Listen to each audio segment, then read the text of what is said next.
नमस्कार, मैं हरि। आप देख रहे हैं डिजिटल न्यूज झारखंड। आइए जानते हैं झारखंड के प्रमुख खबरों के बारे में। इससे पहले से छोटी सी निवेदन की, अगर आप चैनल में नए हैं तो चैनल को सब्सक्राइब अवश्य कर लें ताकि झारखंड की हर छोटी बड़ी खबर आप तक पहुंचा सकें। तो चलिए शुरू करते हैं आज की पहली और बड़ी खबर से।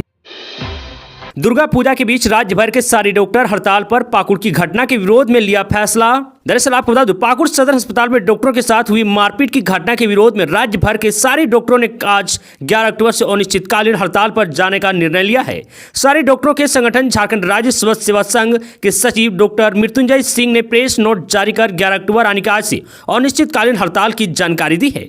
उन्होंने कहा है कि एक तरफ सुप्रीम कोर्ट ने लगातार डॉक्टरों की सुरक्षा को लेकर चिंता जताई है और इसके लिए राष्ट्रीय टास्क फोर्स तक गठन किया गया है। वहीं दूसरी तरफ झारखंड के सदर अस्पताल पाकुड़ में एक महीने में ड्यूटी पर तैनात डॉक्टर के साथ मारपीट की यह दूसरी घटना है।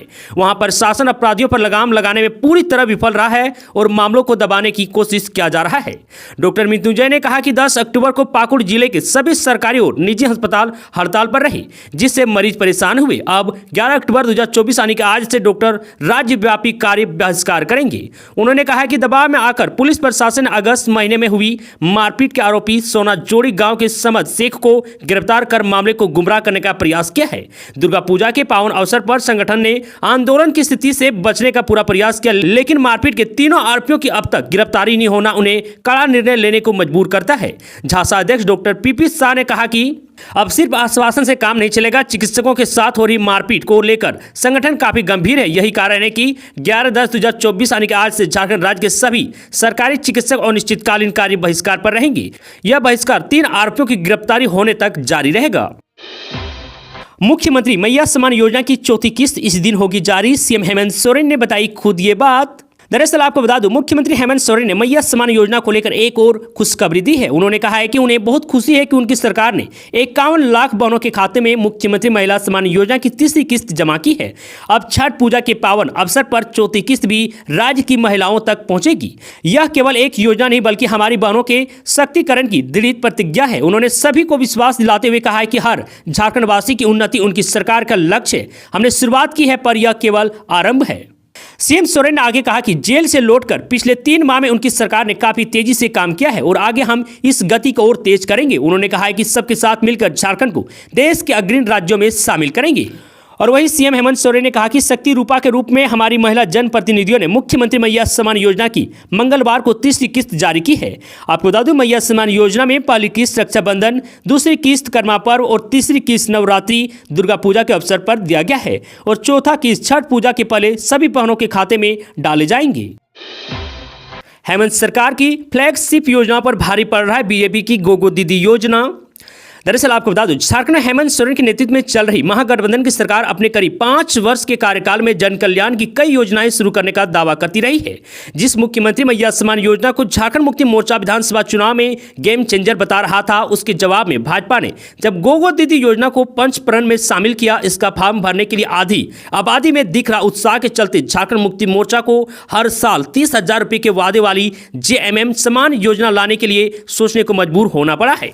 गोगो दीदी योजना को भ्रम बता रहा झामू अब उससे अधिक की राशि वाली JMM सम्मान योजना शुरू करने की घोषणा का परमिशन मांगने निर्वाचन आयोग तक जाना पड़ गया है। अब सवाल यह उठ रहा है कि क्या गोगो दीदी योजना से भयभीत हो गया है झारखंड मुक्ति मोर्चा। रामगढ़ में सड़क दुर्घटना में 3 बच्चों की मौत, बेकाबू ट्रक के पलटने से हुआ हादसा। दरअसल आपको बता दूं, रामगढ़ जिला NH 33 रामगढ़ थाना क्षेत्र के कांकेबार फ्लाईओवर के पास भीषण सड़क हादसा हुआ है और नियंत्रित ट्रक की चपेट में आने से माया टुंगरी पूजा करने जा रही 3 बच्चों की मौत हो गई है और एक बच्ची गंभीर रूप से घायल हो गई है, जिसे बेहतर इलाज के लिए रांची रेफर कर दिया गया है।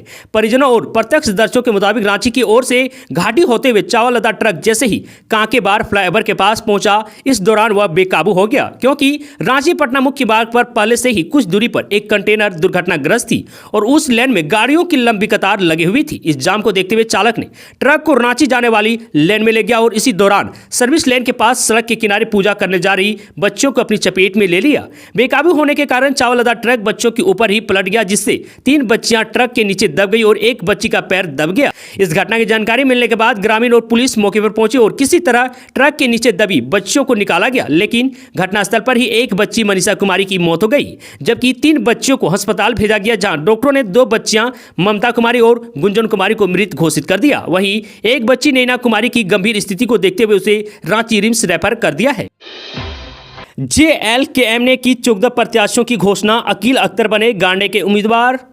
दरअसल आपको बता दूं, झारखंड लोकतांत्रिक क्रांतिकारी मोर्चा ने विधानसभा चुनाव को लेकर अपनी नई सूची जारी कर दी है। गुरुवार को पार्टी के केंद्रीय अध्यक्ष जयराम महतो द्वारा जारी की गई दूसरी सूची में 14 विधानसभा सीट के प्रत्याशी की घोषणा की गई है। पार्टी का हाई प्रोफाइल सीट में से एक गांडे विधानसभा सीट के लिए अकील अख्तर को प्रत्याशी बनाया गया है, जबकि दूसरी हॉट सीट धनबाद से राजेश रतन को उम्मीदवार बनाया गया है। आपको बता दूं, दूसरी लिस्ट में धनबाद विधानसभा सीट समेत 14 सीटों पर प्रत्याशियों के नामों की घोषणा की गई है। धनबाद सर्किट हाउस में जयराम महतो ने प्रेस कॉन्फ्रेंस में कहा कि पूर्व में 6 सीटों पर प्रत्याशियों के नाम की घोषणा की गई थी। दूसरी लिस्ट के बाद अब तक 20 सीटों पर प्रत्याशी की घोषणा हो चुकी है और यह उम्मीद की जा रही है कि दशहरा तक सभी सीटों पर पार्टी प्रत्याशियों की घोषणा कर दी जाएगी। उन्होंने कहा है कि 2 सीटों पर हमने चुनाव लड़ना तय किया है। डुमरी के अलावा गोमिया, मांडू और बेरमो में से किसी एक सीट से चुनाव लड़ेंगे। 100 करोड़ रुपए की हेराफेरी के मामलों में सीआईडी ने कसा शिकंजा, जेल भेजे गए 4 आरोपी। दरअसल आपको बता दूं, झारखंड पर्यटन विकास निगम लिमिटेड यानी कि JTDC, झारखंड विद्युत वितरण निगम लिमिटेड व झारखंड ऊर्जा उत्पाद निगम लिमिटेड के खाते से करीब 100 करोड़ की हेराफेरी मामले में हिरासत में लिए गए 4 आरोपितों को सीआईडी ने गुरुवार को जेल भेज दिया है। इन आरोपितों में JTDC के तत्कालीन लेखापाल सह कैशियर गिरजा प्रसाद सिंह, केनरा बैंक निफ्ट हटिया के तत्कालीन शाखा प्रबंधक अमरजीत कुमार, साजिशकर्ता बोकारो के रुद्र सिंह उर्फ समीर कुमार तथा रांची के डीबडी निवासी लोकेश्वर शाह उर्फ लोकेश शामिल है। बता दूं कि आरोपितों पर झारखंड पर्यटन विकास निगम लिमिटेड के खाते से 10 करोड़ 40 लाख रुपए, झारखंड विद्युत वितरण निगम लिमिटेड के खाते से 65 करोड़ 50 लाख रुपए व झारखंड ऊर्जा उत्पादन निगम लिमिटेड के खाते से 40.50 करोड़ की निकासी का आरोप है। सुरक्षा बलों ने एनकाउंटर में 2 नक्सलियों को मार गिराया, AK-47 भी बरामद। दरअसल आपको बता दूं, नक्सली मुक्त झारखंड बनने के उद्देश्य से लगातार सुरक्षा बलों के द्वारा नक्सलियों के खात्मे को लेकर सर्च अभियान चलाया जा रहा है। इसी क्रम में चतरा जिला में सुरक्षा बल और नक्सलियों के बीच मुठभेड़ शुरू हो गई। इस मुठभेड़ में 2 नक्सलियों को सुरक्षा बलों ने ढेर किया है, जबकि एक नक्सली के जिंदा पकड़े जाने की सूचना मिली है। जिस इलाके में सुरक्षा बलों की मुठभेड़ में 2 नक्सली मारे गए हैं, उसी इलाके में फरवरी में 2 जवान शहीद हुए थे। आपको बता दूं, मुठभेड़ के संदर्भ में मिली जानकारी के अनुसार चतरा जिला के सदर थाना और जोरी थाना क्षेत्र के तहत आने वाली गणयोत्री जंगल में सर्च अभियान के क्रम में TSPC नक्सली संगठन और सुरक्षा बलों का आमना सामना हो गया। नक्सलियों द्वारा की गई गोलीबारी के बाद सुरक्षा बलों ने मोर्चा संभाला और जवाबी कार्रवाई शुरू की। दोनों ओर से कई राउंड फायरिंग हुई, जिसमें 2 नक्सली की मौत हो गई है। इस मुठभेड़ में 2 नक्सली हरेंद्र गंजू और ईश्वर गंजू को मार गिराया है, जबकि एक नक्सली को जिंदा पकड़ा गया है।